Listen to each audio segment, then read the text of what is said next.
ये है कि तेजस्वी यादव का कद जो है आज की डेट में जो है बहुत ऊपर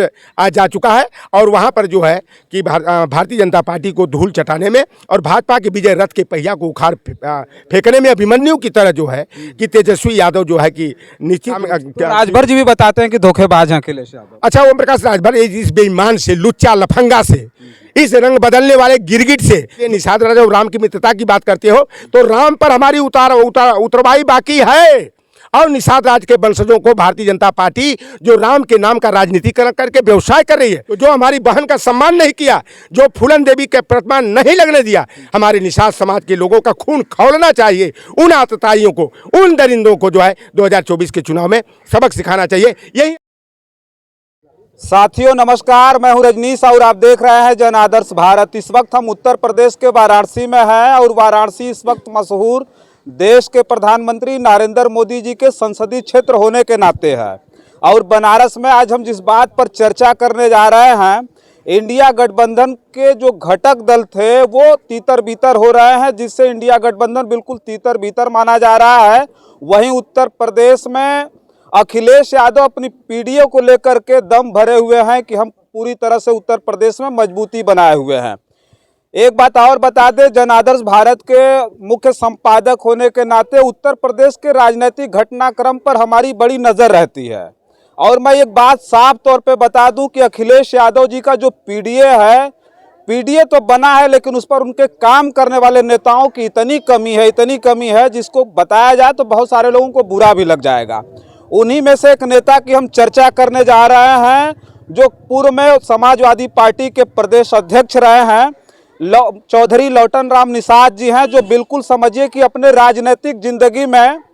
केवट, मल्लाह, निषाद, बिंद समाज के तमाम ऐसे गांवों को हमको तो लगता है कि नहीं छूटा होगा इनसे। और इस बार भी ठीक लोकसभा चुनाव से पहले गंगा के किनारे, गंगा के तट पर बसने वाले उन तमाम मछुआरा समाज के गाँव में जा करके कैडर कर रहे हैं। एक बात और हम जोड़ना चाहते हैं कि इससे पहले कारगर कैडर की बात करें तो मान्यवर कांसी राम साहब को अपनी ज़िंदगी में हमने सुना था, लोग बताते थे कि उनका जो कैडर था बड़ा कारगर था। और आज मैं पहली बार चौधरी लौटन राम निषाद जी के इस कार्यक्रम में कवरेज करने के लिए पहुंचा था। 3 घंटा विलम्ब से आने के बाद भी हमने देखा कि इनके समाज के लोग, इनकी समाज में इतनी लोकप्रियता है कि इनके समाज के लोग बैठे रहे और लगातार 1 घंटे के स्पीच में हमने देखा कि कोई हिला तक नहीं, समझिए कि एक चिड़िया की आवाज़ तक नहीं आई। और ये बात सुनेंगे तो बहुत सारे लोगों को लगेगा कि हम चौधरी लौटन राम निषाद जी का प्रमोशन कर रहे हैं, लेकिन ये हमारा हक है बताना, ये बात को जन जन तक पहुंचाना कि सच में कौन व्यक्ति है जो जमीन पर उतर करके वास्तव में सामाजिक दृष्टिकोण से उस पीडीए को साकार करने जा रहा है जो अखिलेश यादव ने बनाया। बहुत बहुत स्वागत है आपका। धन्यवाद आपके चैनल को, और आपके चैनल के जो भी दर्शक हैं मैं उनसे आग्रह करूंगा कि वो सब्सक्राइब करके, लाइक करके जो है कि हम लोगों की आवाज़ को, जन जन की आवाज़ को और ज़मीनी हकीकत को जनता तक पहुंचाने में सफल हों। आज हमको बड़ी खुशी हुई, रात में ही हमको पता चला कि आप बनारस आ रहे हैं। चूँकि हम इंटरव्यू करने के लिए लखनऊ जाते थे और समय नहीं मिल पाता था, भीड़ लग जाती थी वहाँ पत्रकारों की, तो आज हमको आप यहाँ मिले हैं, पीडीए को साकार कर रहे हैं।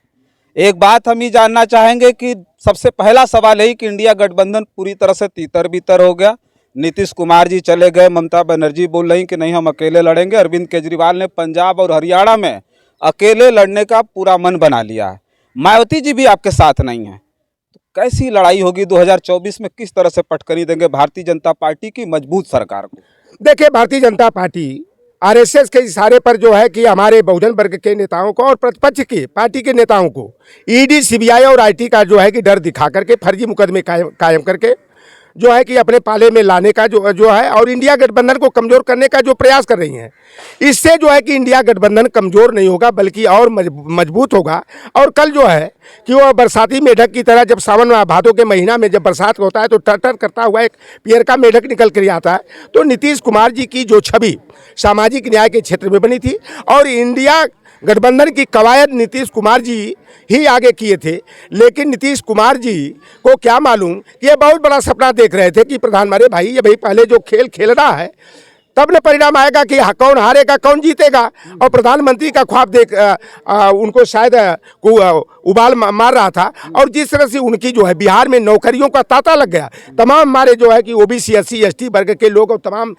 हर वर्ग के लोग जो है, जो बच्चे हमारे बेरोजगारी का दंश झेल रहे थे, 10 लाख से अधिक लोगों को जो है तेजस्वी यादव की कुशल नीतियों और लालू प्रसाद यादव जी के परामर्श पर, और नीतीश कुमार ने हमेशा कहा कि हमारे ये गार्जियन हैं, मेरे चाचा हैं, और सम्मान देने का काम करते थे। लेकिन कहीं न कहीं से जो है कि यह RSS की ताकतों से जो है कि घिर गए थे। और इसलिए जो है कि लगा कि भारतीय जनता पार्टी, वहाँ ज़मीनी हकीकत के आधार पर हम लोगों ने पता किया था कि भारतीय जनता पार्टी मात्र 3 सीटें जो है कि बिहार में जीत रही है। 37 सीटों पर जो है राजद, जदयू, कांग्रेस का और कम्युनिस्ट पार्टियों का जो गठबंधन है वह जीत रहा था। भारतीय जनता पार्टी इसीलिए बौखला करके, और कुछ हमको पता लगा है, अभी पटना से कई लोगों का फ़ोन आया, बात हुई कि नीतीश कुमार जी का कोई एक जो है कि बेडरूम का जो है कि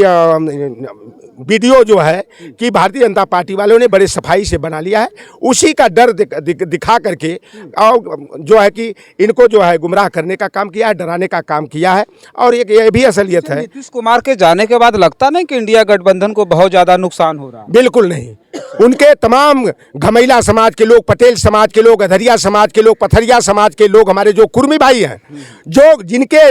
DNA में जो है छत्रपति साहू जी महाराज, सयाजी गायकवाड़, राम लखन चंदा पूरी का DNA है, वह लोग जो है नीतीश कुमार के इस निर्णय की, जो मंडल विरोधी, सामाजिक न्याय विरोधी भारतीय जनता पार्टी के पाले में 9वीं बार पलटी मार करके जो है गिरगिटिया चरित्र अपनाए हैं, उससे हमारा कुर्मी समाज भी बड़ा दुखी है और वह उनको धिक्कार रहा है। और वहाँ पर जो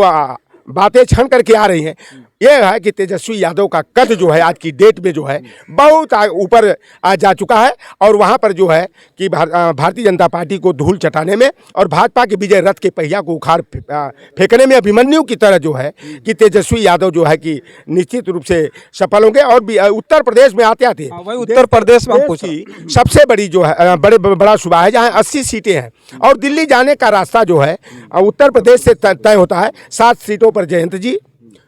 11 सीटों पर कांग्रेस, एक सीट पर जो है कि पल्लवी, जो भी हो वो तो भाई अखिलेश जी उदार दिल के हैं, वह किसको कितनी सीटें दे देंगे मतलब ये अनुमानित बता रहे हैं आप ना? नहीं, 11 सीटों का तय, 11 और 7 तय है। रालोद का 7 तय हो गया। एक चंद्रशेखर रावण को भी हम लोग जो है, शेखर भी आएंगे, चंद्रशेखर रावण को हम लोग लड़ाएंगे। युवा हृदय की धड़कन और सामाजिक न्याय के मुद्दे पर, दलित पिछड़ों वंचितों के मुद्दे पर मुखर आवाज उठाने वाला चंद्रशेखर रावण को अगर जरूरत पड़ेगी तो मैं माननीय अखिलेश यादव जी की पैरों पर अपना पगड़ी रख करके नगीना से मैं चंद्रशेखर रावण को लड़ा करके संसद के गलियारे में उस आवाज़ को बुलंद करने का काम करेंगे। और बहन मायावती जी को भारतीय जनता पार्टी वालों ने जिस तरह से डरा कर धमका करके, वो बीजेपी IT सेल वाले जो है जो ड्राफ्ट तैयार करके भेजते हैं, बहन मायावती जी जो है उसी को ट्वीट करने का काम करती हैं। और मैं अब यहाँ पर सभी लोगों को जानना चाहता हूँ कि मायावती जी कहती हैं कि जब जब हम गठबंधन करते हैं हमारा नुकसान हो जाता है। 2014 में जब चुनाव लड़ी, सपा 5 सीट जीती थी, अब बहुजन समाज पार्टी को 0 मिली थी। 2019 में सारे गिले शिकवे, पुराने इतिहास को दफन करके एक नए सिरे से बहुजन वर्ग की एकता के लिए सपा बसपा का गठबंधन बना था। और अखिलेश जी ने अपने उदारता का परिचय देते हुए कहा था कि बुआ, जिन सीटों पर आप अंगुली रख दीजिए वह सीटें आपके खाते में रहेंगी। अच्छी सीटों को बहन मायावती जी लेने का, और खराब सीटें जो है कि अखिलेश यादव जी की पाले में आई। अखिलेश यादव जी तो 5 पर 5 रह गए, लेकिन मायावती जी 0 से 10 बढ़ करके गई। और भाजपा वाले जिस तरह पहले चुनाव से पहले यह बयान देते थे कि 23 मई 2019 को परिणाम आएगा और दोनों पार्टी के नेता अलग अलग प्रेस कॉन्फ्रेंस करते हुए दिखाई देंगे, लेकिन मायावती जी तुरंत जो है रंग बदल करके वह जो है कि समाजवादी पार्टी को आरोपित करने का, और यह कहीं कि जो सपा का कोर वोट बैंक यानी कि यादव है वह समाजवादी पार्टी को नहीं दिया। तो अगर समाजवादी पार्टी का कोर वोट बैंक बसपा को नहीं दिया तो उनकी 0 से 10 सीटें कहाँ से हो गई। और आज बहुजन वर्ग का, विशेष करके हमारे चमार जाटो भाई जिनके उत्तर प्रदेश में 10.89% आबादी है, वह समाज भी बहन मायावती जी जिस तरह का आरोप अखिलेश यादव जी पर लगाई कि अखिलेश यादव गिरगिट है अपने जन्म के दिन 15 जनवरी को, और यह जो है कि राजभर भी कहते हैं, धोखा देने का काम। राजभर जी भी बताते हैं कि धोखेबाज हैं अखिलेश यादव। अच्छा, ओम प्रकाश राजभर इस बेईमान से, लुच्चा लफंगा से, इस रंग बदलने वाले गिरगिट से जो बनारस के लोगों ने लाठी डंडा लेकर खदेड़ा किया और भगा के, यही मैं बनारस में पढ़ता था यही 1990 में 92 में मैं देखता था कि ये कैंट के स्टेशन पर 2-2 रुपया 3-3 रुपया 2-2 रुपया 3-3 रुपया मैदागी लौराबीर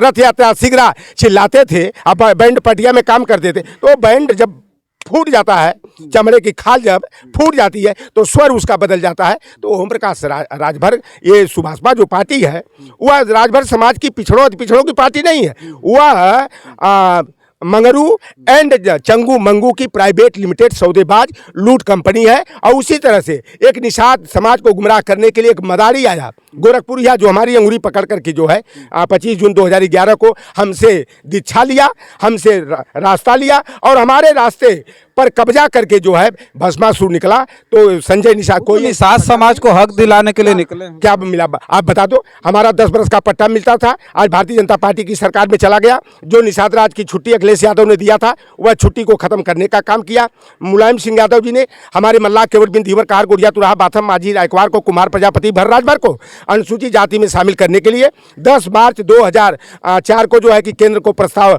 भेजे थे। यही भारतीय जनता पार्टी जो चुनाव के समय हमारे मल्लाह केवट बिंद की बस्तियों में आ करके कहते हैं कि राम को शरण देने का काम तो आपके निषाद राज, ये तो आएंगे तो आप कहेंगे आप तो राम के मित्र हैं, आप ही के पूर्वज ने राम की नैया को पार लगाने का काम किया था। अरे बेईमानो, वोट के लिए निषाद राज और राम की मित्रता की बात करते हो तो राम पर हमारी उतरवाई बाकी है। और निषाद राज के वंशजों को भारतीय जनता पार्टी जो राम के नाम का राजनीतिकरण करके व्यवसाय कर रही है। निषाद समाज से जो 2012 में वादा किए थे कि कभी हमारी भविष्य में सरकार बनेगी तो हम निषाद जातियों को अनुसूचित जाति जनजाति का आरक्षण देने का काम करेंगे और निषाद समाज के परंपरागत पुश्तैनी पेशे बालू मौरंग खनन मत्स्या खेत शिकार माही मत्स्य पालन का सिंघाड़ा के खेती का तेल मखाना कमलगट्टा निकालने का जो अधिकार है वह निषाद समाज की जातियों को देने का काम करेंगे। 5 अक्टूबर 2012 को भाजपा के तत्कालीन राष्ट्रीय अध्यक्ष नितिन गडकरी जी, दिवंगत नेत्री सुषमा स्वराज जी जो है दिल्ली के मावलंकर ऑडिटोरियम में फिशरमैन विजन डॉक्यूमेंट मछुआरा दृष्टि पत्र जारी करते हुए यह संकल्प लिया था कि 2014 में सरकार बनेगी तो हम आरक्षण की विसंगति को दूर करके जिस तरह से पश्चिम बंगाल में झालो मालो जलिया नामसुदर पटनी केवट कैवर्ता मल्लाह केवट बिंद चाई बरचाई तियर तियोर तियार महिष्य दास को अनुसूचित जाति का आरक्षण मिलता है, उसी दिल्ली के मल्लाह और उसकी पर्यायवाची धीवर धीमर कहार कश्यप को अनुसूचित जाति का आरक्षण मिलता है। हम उत्तर प्रदेश के साथ साथ पूरे देश के निषाद मछुआरा जातियों को अनुसूचित जाति का दर्जा देने का काम करेंगे और ब्लू रिवोल्यूशन यानी नीली क्रांति के माध्यम से निषाद मछुआरों का जो है हम आर्थिक उन्नयन करने का काम करेंगे। न बेईमानों ने आर्थिक उन्नयन किया, न तो हमारा जो हम निषाद समाज से वादा किया था वादा पूरा किया, ये वादा खिलाफी किए और हमारे निषाद राज की छुट्टी को खत्म करने का काम किया, मछुआ आवास योजना को रद्द करने का काम किया, बालू मौरंग खनन और मत्स्य पालन का जो पट्टा प्रणाली मुलायम सिंह यादव जी ने दिया था उसको रद्द करके बाहुबलियों, माफियाओं, गुंडों, अपराधियों और बाहुबलियों के हाथों नीलाम करके हमारे निषाद समाज का जो परंपरागत पुश्तैनी पेशा है, गंगा से हम लोगों का माता और पुत्र का संबंध है, उस हमारे परंपरागत पेशे को भारतीय जनता पार्टी ने छीनने का काम किया। और 25 जुलाई 2021 को 35 फुट ऊंची प्रतिमा हम और मुकेश साहनी मिलकर के सुजाबाद पड़ाव में भी लगा रहे थे। ये बना बराज की बात है। हम जौनपुर में शाहगंज में लगवा रहे थे, सुल्तानपुर के कादीपुर में लगवा रहे थे, अयोध्या में फैजाबाद में लगवा, ऐसे 18 जनपदों में हम लोग फूलन देवी की 35 फुट ऊंची मूर्ति लगवा रहे थे। यही योगी आदित्यनाथ की सरकार और संजय निषाद मिल करके कि ये तो लौटर राम का नाम बढ़ जाएगा, हम तो कहते हैं कि निषाद राज का मूर्ति बनवाएंगे। निषाद ने रुकवा दिया इसलिए ना कि वो बेईमान कहता है, वो करता नहीं है, केवल समाज को झूठा झांसा दिखाता है, निषाद राज लाने की बात करता है। और जब सम्मान अधिकार की बात आती है तो एक बेटे को सांसद बना दिया, एक बेटे को विधायक, अपने जो है कि भाजपा से MLC बन गया, आज मंत्री बन करके हमारे निषाद समाज का जो भी अधिकार रहा उस अधिकार को छिनवाने का काम किया। तो जो हमारी बहन का सम्मान नहीं किया, जो फूलन देवी के प्रतिमा नहीं लगने दिया, हमारे निषाद समाज के लोगों का खून खौलना चाहिए। उन आतताइयों को, उन दरिंदों को जो है 2024 के चुनाव में सबक सिखाना चाहिए। यही अपील करने के लिए हम PDA जनपद पंचायत के माध्यम से हम जगह जगह जा रहे हैं, समाज को जोड़ने का, जगाने का। जो भटके लोग हैं उनको सही राह दिखाने के प्रयास में हम लोग जुटे हैं। और भारतीय जनता पार्टी जो कहा जाता है ना कि जिस तरह से दूध की रखवाली बिल्ली से करवा लेंगे आप लोग, नहीं ना होगी। और जंगली कुत्ता रहेगा, अब मेमना की रखवाली कराएंगे, नोच खा डालेगा। उसी तरह से मंडल विरोधी भाजपा से ओबीसी एससी एसटी के मान सम्मान अधिकार की कल्पना अगर हमारे लोग करते हैं तो शायद हम लोगों से बड़ा कोई जाहिल, कोई मूर्ख और नासमझ नहीं होगा। चलिए ठीक है, देखिए प्रश्न पूछने का इन्होंने समय ही नहीं दिया और सारी बातों का जवाब इन्होंने दे दिया। हालांकि देखिए हम चर्चा कर रहे थे बनारस में है और चौधरी लौटन राम निषाद जी पूरे उत्तर प्रदेश में घूमना शुरू कर चुके हैं। बड़ी जिम्मेदारी है। जब पिछली बार मैं लखनऊ पहुंचा था तो इन्होंने कहा था कि मैं जा रहा हूं आज अध्यक्ष जी से लड़ूंगा और कहूंगा कि मैं बैठने वाला व्यक्ति नहीं हूं, मैं लड़ने वाला व्यक्ति हूं और लोगों के बीच में जाना चाहिए। सोचिए कि आज के डेट में जो राजनीति चल रही है, कोई घर बैठे ही सोचता है कि पूरा का पूरा साम्राज्य जीत लिया जाए और ये नहीं देखते कि जो हमारा विपक्षी है वो पूरी तरह से ज़मीन पर खड़ा है और ज़मीन पर खड़े होने वाले लोग किस तरह से इस साम्राज्य को जीतेंगे। ही तो 24 का इलेक्शन बहुत नज़दीक आ रहा है और वो सारा कुछ देखने को मिलेगा। लेकिन जिनकी चर्चा मैं कर रहा था, समाजवादी पार्टी के पूर्व प्रदेश अध्यक्ष रहे और बड़ी बड़ी कहानियाँ इनकी हैं, इतनी बड़ी कहानी और पूरा का पूरा जो राजनीतिक जीवन है इनका उन्होंने अपने समाज में खपाया निस्वार्थ, बिना स्वार्थ के। लेकिन आने वाले समय में अखिलेश यादव के पीडीए के सपने को क्या साकार कर पाएंगे, क्योंकि नज़र हमारी भी उस पर है और आने वाले समय में सारा कुछ शीशे की तरह साफ हो जाएगा। तब तक के लिए आप जन आदर्श भारत देखते रहिए। बहुत बहुत धन्यवाद।